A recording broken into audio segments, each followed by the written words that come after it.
Before Disney, before fairy godmothers and happy endings, there were the Grimm Tales.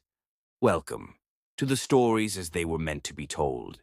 Today's tale is the story of a boy who went forth to learn fear. A father had two sons. The oldest one was clever and intelligent and knew how to manage everything, but the youngest one was stupid and could neither understand nor learn anything. When people saw him, they said, "He will be a burden on his father." Now, when something had to be done, it was always the oldest son who had to do it. However, if the father asked him, fetch anything when it was late, or even worse, at night, and if the way led through the churchyard or some other spooky place, he would always answer, Oh no, father, I won't go there. It makes me shudder. for he was afraid. In the evening by the fire, when stories were told that made one's flesh creep, the listeners sometimes said, "Oh, that makes me shudder." The youngest son would sit in a corner and listen with the others, but he could not imagine what they meant. They are always saying, "It makes me shudder. It makes me shudder. It does not make me shudder. That too must be a skill that I do not understand." Now it happened that one day his father said to him, Listen, you there in the corner. You're getting big and strong. You too will have to learn something by which you can earn your bread. See how your brother puts himself out, but there seems to be no hope for you. "Well, father," he answered, I do want to learn something. Indeed, if possible, I would like to learn how to shudder. I don't understand that at all yet. The oldest son laughed when he heard that, and thought to himself, Dear God, what a dimwit that brother of mine is. Nothing will come of him as long as he lives. As the twig is bent, so grows the tree. The father sighed and answered him, You may well learn to shudder, but you will not earn your bread by shuddering. Soon afterward, the sexton came to the house on a visit, and the father complained to him about his troubles, telling him how his younger son was so stupid in everything, that he knew nothing and was learning nothing. Just think, He said, when I asked him how he was going to earn his bread, he actually asked to learn to shudder.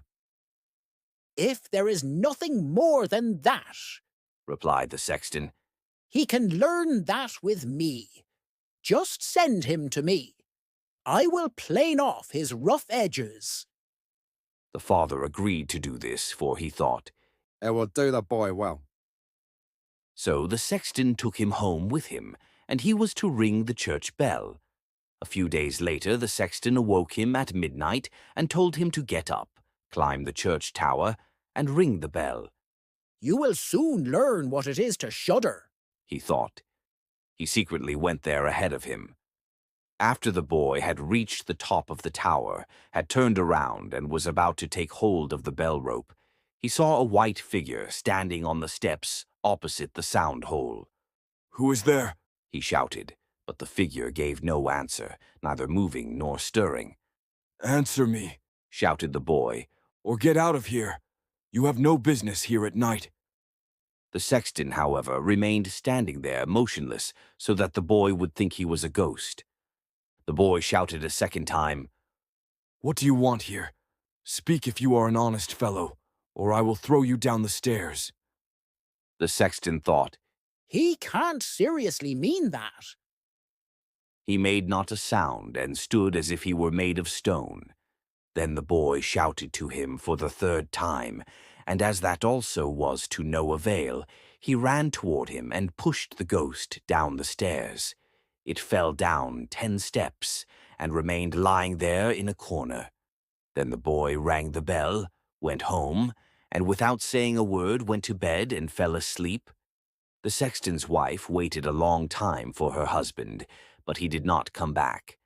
Finally, she became frightened and woke up the boy, asking, Don't you know where my husband is? He climbed up the tower before you did. "No," replied the boy. "but someone was standing by the sound hole on the other side of the steps, and because he would neither give an answer nor go away, I took him for a thief and threw him down the steps. Go there and you will see if he was the one. I'm sorry if he was." The woman ran out and found her husband, who was lying in the corner, moaning. He had broken his leg. She carried him down, and then crying loudly, she hurried to the boy's father. Your boy She shouted. has caused a great misfortune. He threw my husband down the steps, causing him to break his leg. Take the good-for-nothing out of our house. The father was alarmed and ran to the sexton's house and scolded the boy.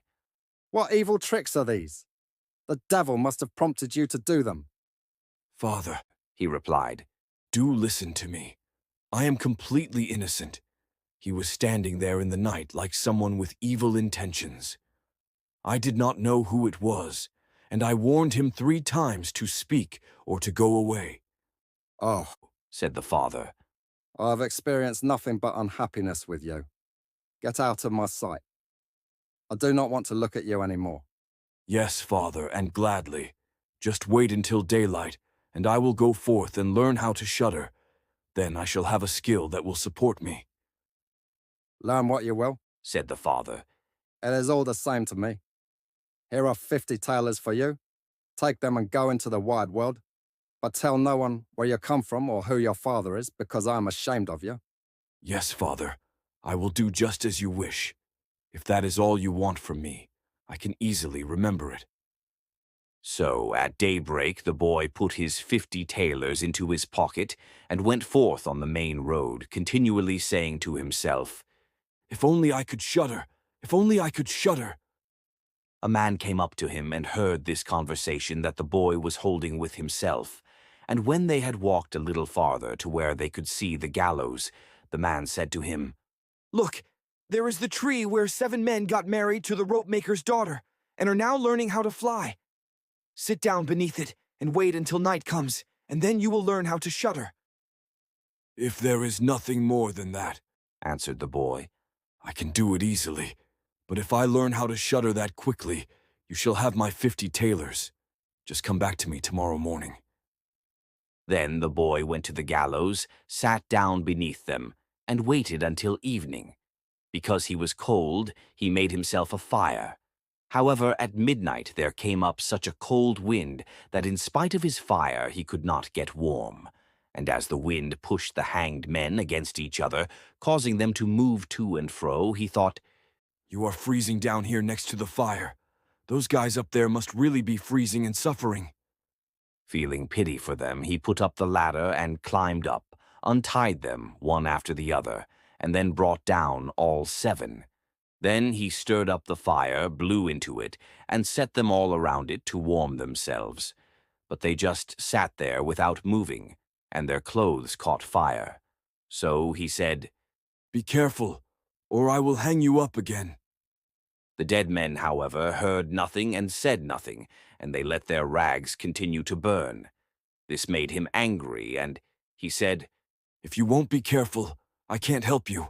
I don't want to burn up with you. So he hung them up again, all in a row.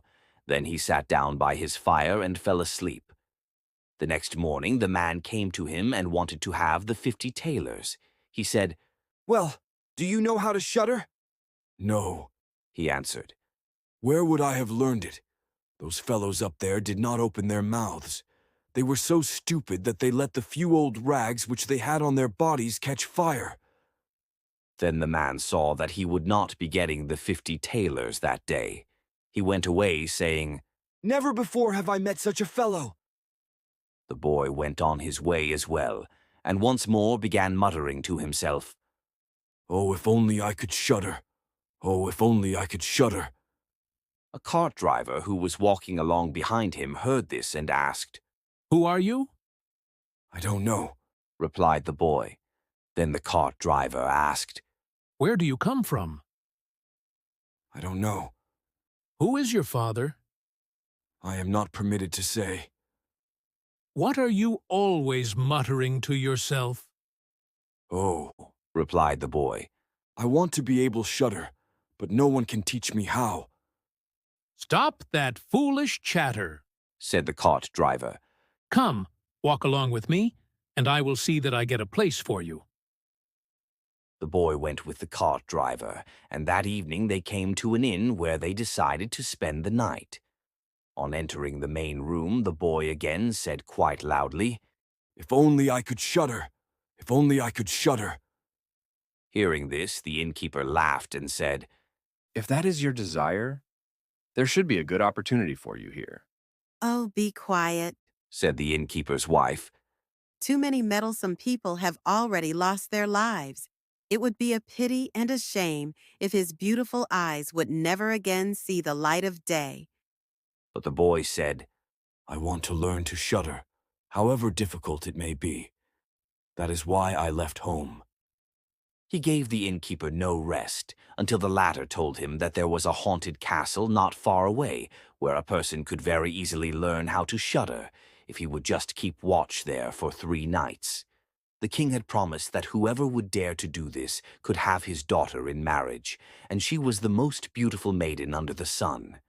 Further, in the castle there were great treasures guarded by evil spirits. These treasures would then be freed and would make a poor man rich enough. Many had entered the castle, but no one had come out again. The next morning the boy went to the king and said, If it be allowed, I will keep watch 3 nights in the haunted castle. The king looked at him, and because the boy pleased him, he said, You may ask for 3 things to take into the castle with you, but they must be things that are not alive. To this the boy replied, Then I ask for a fire, a lathe, and a woodcarver's bench with a knife. The king had all these things carried into the castle for him during the day. When night was approaching, the boy went inside and made himself a bright fire in one of the rooms, placed the woodcarver's bench and knife beside it, and sat down at the lathe. Oh, if only I could shudder, he said. But I won't learn it here either.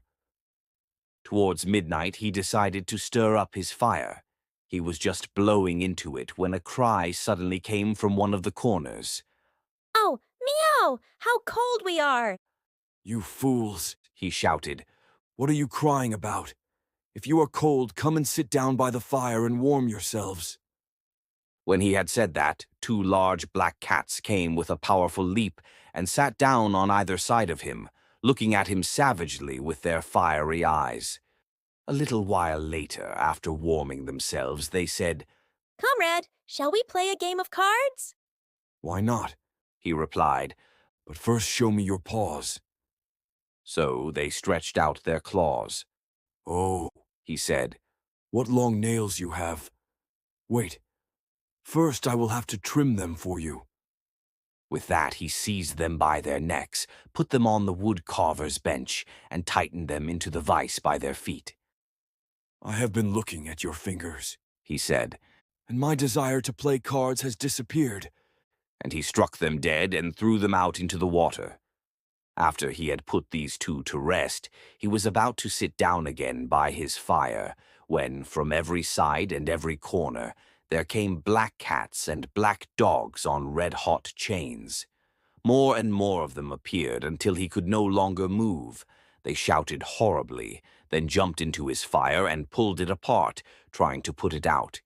He quietly watched them for a little while, but finally it was too much for him, and he seized his carving knife and cried, Away with you, you villains! And hacked away at them. Some of them ran away, the others he killed, and threw out into the pond. When he came back, he blew into the embers of his fire until they flamed up again and warmed himself. As he thus sat there, his eyes would no longer stay open, and he wanted to fall asleep. Looking around, he saw a large bed in the corner. That is just what I wanted, he said, and lay down in it. However, as he was about to shut his eyes, the bed began to move by itself, going throughout the whole castle. Good, he said, but let's go faster. Then the bed rolled on as if 6 horses were harnessed to it, over thresholds and stairways, up and down. But then suddenly, hop, hop, it tipped upside down and lay on him like a mountain. But he threw the covers and pillows into the air, climbed out, and said, Now anyone who wants to may drive. Then he lay down by his fire and slept until it was day. In the morning the king came, and when he saw him lying there on the ground, he thought that the ghosts had killed him, and that he was dead. Then said he, It is indeed a pity to lose such a handsome person. The boy heard this, got up and said, It hasn't come to that yet. The king was astonished but glad, and asked how he had fared. Very well, He replied. one night is past. The 2 others will pass as well. When he returned to the innkeeper, the latter looked astonished and said, I did not think that I'd see you alive again. Did you learn how to shudder? No, he said. it is all in vain. If someone could only tell me how. The second night he again went up to the old castle, sat down by the fire, and began his old song once more. If only I could shudder. As midnight was approaching, he heard a noise and commotion. At first it was soft, but then louder and louder. Then it was a little quiet, and finally, with a loud scream, half of a man came down the chimney and fell in front of him. Hey, He shouted. another half belongs here. This is too little. Then the noise began again. With roaring and howling, the other half fell down as well. Wait, He said. let me blow on the fire and make it burn a little warmer for you. When he had done that and looked around again, the 2 pieces had come together, and a hideous man was sitting in his place. That wasn't part of the wager, Said the boy. That bench is mine. The man wanted to force him aside, but the boy would not let him, instead pushing him away with force, and then sitting down again in his own place. Then still more men fell down, one after the other. They brought 9 bones from dead men and 2 skulls, then set them up and bowled with them. The boy wanted to play too, and said, Listen, can I bowl with you? Yes, if you have money. Money enough, he answered. but your bowling balls are not quite round. Then he took the skulls, put them in the lathe, and turned them round. There, now they will roll better, He said. Hey, this will be fun. He played with them and lost some of his money, but when the clock struck 12, everything disappeared before his eyes. He lay down and peacefully fell asleep. The next morning the king came to learn what had happened. How did you do this time? He asked. I went bowling, He answered. and lost a few pennies. Did you shudder? How? He said. I had great fun, but if I only knew how to shudder. On the 3rd night he sat down again on his bench and said quite sadly, If only I could shudder. When it was late, 6 large men came in carrying a coffin. At this he said, Aha, for certain that is my little cousin, who died a few days ago. Then he motioned with his finger and cried out, Come, little cousin, come. They put the coffin on the ground. He went up to it and took the lid off. A dead man lay inside. He felt his face, and it was cold as ice. Wait, He said. I will warm you up a little. He went to the fire and warmed his own hand, then laid it on the dead man's face, but the dead man remained cold. Then he took him out, sat down by the fire, and laid him on his lap, rubbing the dead man's arms to get the blood circulating again. When that did not help either, he thought to himself, When 2 people lie in bed together, they keep each other warm. So he carried the dead man to the bed, put him under the covers, and lay down next to him. A little while later, the dead man became warm too and began to move. The boy said, See, little cousin, I got you warm, didn't I? But the dead man cried out, I am going to strangle you. What? he said. Is that my thanks? Get back into your coffin. Then he picked him up, threw him inside, and shut the lid.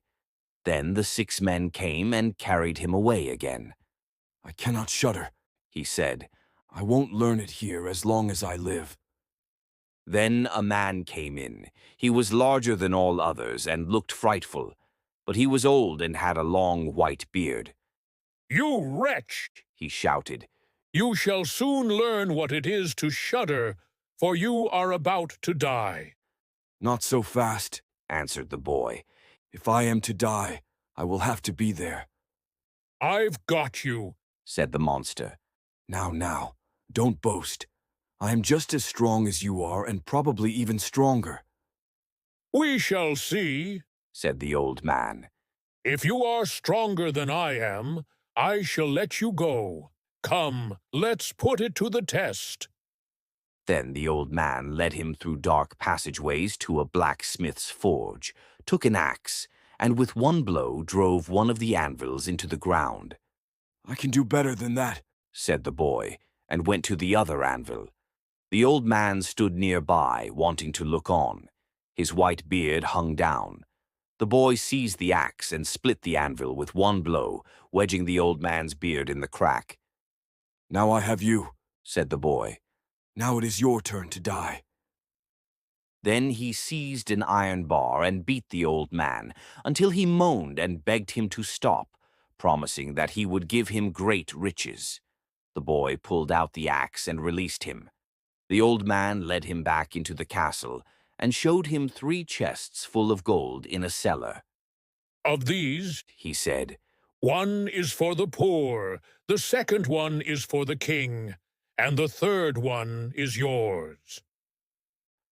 Meanwhile, it struck 12, and the spirit disappeared, leaving the boy standing in the dark. I can find my own way out, he said. Feeling around, he found his way to the bedroom and fell asleep by his fire.